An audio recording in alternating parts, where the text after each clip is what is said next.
Before you listen, if you enjoy the stories and want to hear more, then please consider subscribing. Most of you listening aren't subscribed, so please take this time to subscribe. Turn on notifications so you'll never miss a story and be the first to hear. You'll also be supporting me.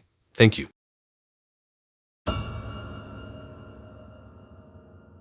So let me tell you all about the time I had the creepiest experience of my life. I still get goosebumps thinking about it, but I guess it's time to share. It all started when I decided I needed a new couch for my apartment. I was broke as a joke, so I turned to Craigslist to find a good deal, as one does. Little did I know that this decision would lead me down a path I never expected. After some scrolling, I came across a listing that seemed almost too good to be true. It was for a large L-shaped couch in great condition, and the price was just $50. Even better, the seller lived only about 20 minutes away from me. I sent them a message and they replied pretty fast, saying the couch was still available and I could pick it up the next day. I was stoked. The next day, I borrowed a friend's truck and headed over to the address the seller had given me. It turned out to be an old, run-down house at the end of a long, winding dirt road. The whole place looked like it hadn't been maintained in years. You know, the typical horror movie setup. But hey, I wasn't gonna let some creepy vibes get between me and a cheap couch. As I pulled up, I noticed the seller standing outside, waiting for me. He was a tall, lanky guy with shaggy hair and a beard. He looked like he hadn't showered in a while, and his clothes were all raggedy. Honestly, he was pretty sketchy looking, but I didn't want to judge him too harshly. Maybe he was just down on his luck. I got out of the truck and we exchanged brief pleasantries. He showed me the couch, which was sitting in the yard. It was in surprisingly good condition, and I couldn't wait to get it back to my place. The guy helped me load it onto the truck, and as we were doing that, I noticed something strange. I could have sworn I heard muffled noises coming from inside the house, like someone was trying to scream but couldn't quite get the sound out. It freaked me out a bit, but I convinced myself that it was just the wind or something. As I was about to leave, the guy handed me an old, worn-out book. He said it belonged to his grandmother and he wanted me to have it. I didn't want to be rude, so I took it and thanked him.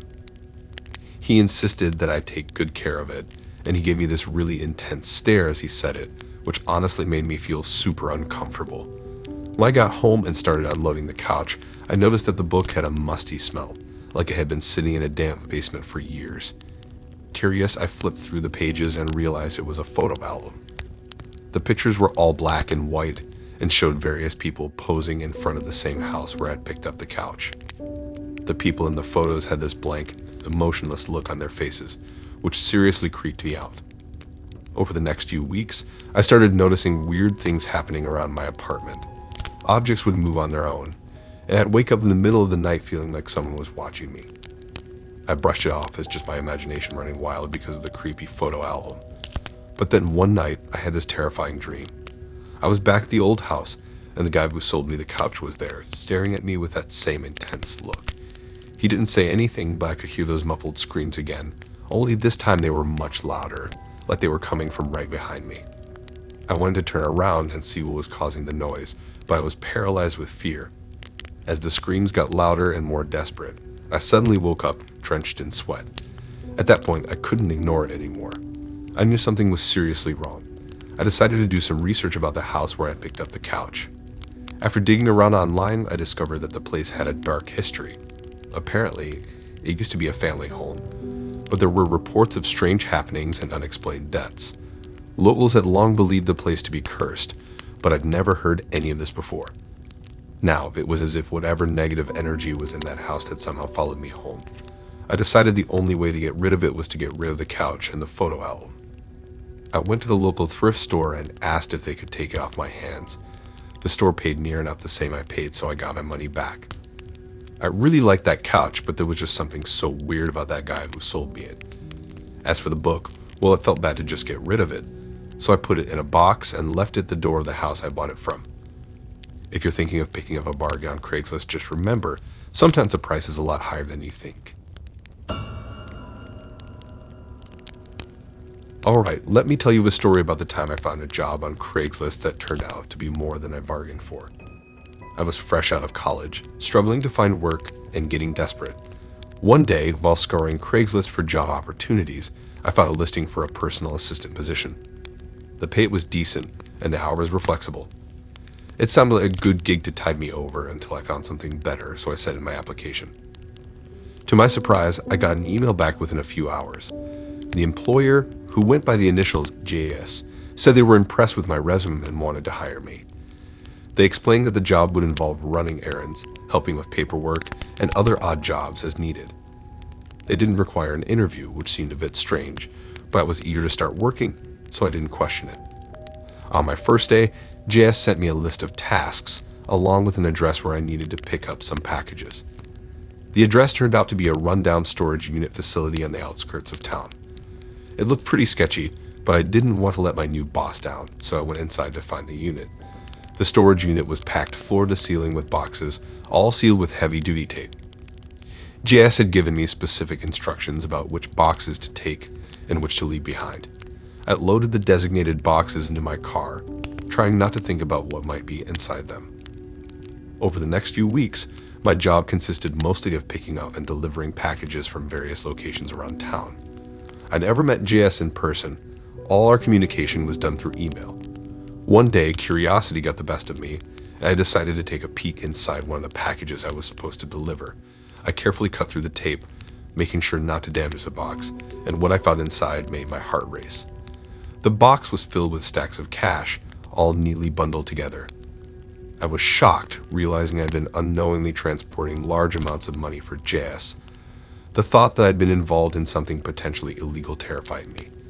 I knew I had to get out of this job, but I didn't want to just quit without finding out more about JS and what they were up to. I started doing some online research, trying to track down any information I could find about my mysterious employer. After some digging, I discovered that JS was the alias of a known criminal who was wanted by the police for various financial crimes, including money laundering and fraud. The packages I've been delivering were likely part of their illegal operations, and by working for them, I've been an unwitting accomplice. I decided it was time to quit the job and report everything I knew to the police.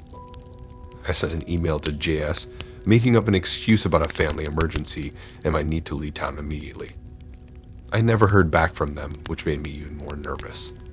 I went to the police and told them everything. The Craigslist ad, the storage units, the packages, and my suspicions about JS. They took my statement and thanked me for coming forward, but I didn't get much information about what they were going to do with it. For weeks after that, I lived in constant fear that JS would somehow find me and retaliate. I never received any threats or suspicious emails, but the paranoia was real. Eventually, I found a new job and moved to a different city, trying to put the whole experience behind me. Slowly but surely, life started to return to normal, and the fear began to fade. About a year later, I saw a news report that caught my attention. The police had arrested a suspect in connection with a large-scale money laundering operation. The suspect's initials were JS, and their photo looked eerily similar to the person I'd seen in the background of one of the storage units I'd visited during my Craigslist job. The report went on to explain how JS had been using Craigslist and other online platforms to recruit unsuspecting individuals to assist with their criminal activities. Apparently, I wasn't the only one who'd gotten caught up in this web of deceit. Knowing that JS had been apprehended brought me some closure and relief. I couldn't help but feel guilty, though, for not having recognized the danger sooner. I was grateful that my decision to go to the police had potentially contributed to their arrest and the dismantling of their operation.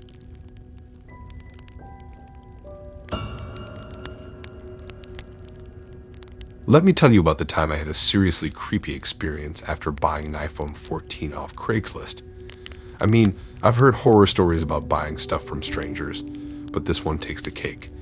You think it's just a phone, right? What could possibly go wrong? Well, buckle up, because it gets weird. So there I was in desperate need of a new phone after my old one met its untimely demise in a tragic toilet-related incident. I was short on cash and looking for a good deal, so I decided to try my luck on Craigslist. After a bit of browsing, I found a listing for an iPhone 14 in new condition for a price that seemed almost too good to be true. But hey, who doesn't love a bargain? Besides, it wasn't exactly brand new. I contacted the seller, who went by the name Mike, and we arranged to meet in a busy public park the next day. I figured that would be a safe place for the transaction. Mike turned out to be a normal-looking guy, maybe in his mid-30s, and everything seemed to be on the up and up. He handed me the phone, which looked as good as new, and I paid him cash. When I got home, I eagerly started setting up my new iPhone. As I was going through the process, I noticed that Mike hadn't factory reset the phone like he'd said he would. There were still a bunch of apps, photos, and messages on it. I figured I'd just reset it myself, but curiosity got the best of me, and I decided to take a quick look at the content first. As I scrolled through the photos, I began to feel uneasy. Many of the pictures were of a woman who I assumed was Mike's ex or something. The photos started out normal enough, with happy, smiling selfies and group shots. But the further I scrolled, the more unsettling they became. The pictures started showing the woman in various states of distress, crying, bruised, and even tied up. I felt a cold chill. What kind of person would take photos like these? I told myself maybe Mike wasn't as normal as he seemed. I quickly moved on to the messages. There were several conversations between Mike and various contacts, but one thread in particular caught my attention. It was between Mike and someone listed as D in his contacts. The messages were cryptic and ominous, discussing something they referred to as the plan, and repeatedly mentioning the woman from the photos. The conversation spanned months, with each message providing more details and raising more questions. In the earlier messages, Mike and Dee seemed to be casually discussing the woman, mentioning her name, where she worked, and even her daily routines. As the conversation progressed, it became clear that they had been watching her closely, observing her every move, and sharing their observations with each other. As I continued reading, I discovered that the plan appeared to involve abducting the woman and holding her captive. They discussed different strategies for capturing her, as well as potential locations where they could hide her without being discovered. The messages also contained chilling references to breaking her and making her obey, suggesting that they intended to subject her to psychological and physical torture. I scrolled through the messages, each one more disturbing than the last. The most recent messages discussed finalizing the details of the plan and how they were going to carry it out soon. It was clear to me that the danger was imminent and that the woman in the photos needed help. My heart sank as I realized that I might have stumbled upon evidence of a crime. I knew I had to do something, so I decided to contact the police and show them what I found. I took screenshots of the messages and photos and finally factory reset the phone and started setting it up as my own. When I met with the police, they were very concerned about what I discovered on the phone. They asked me for all the details about the transaction with Mike, but unfortunately, I didn't have much information to give them. We met in a public place, and I hadn't even thought to get his license plate number or anything like that. The police took my statement and the evidence I provided, and they promised to look into it. I went home feeling a mix of fear and guilt, wondering if I'd unwittingly helped a criminal avoid capture. Thanks for listening in. If you like these stories and want to hear more, then please subscribe and like and support this new channel. We have more stories for you to listen to.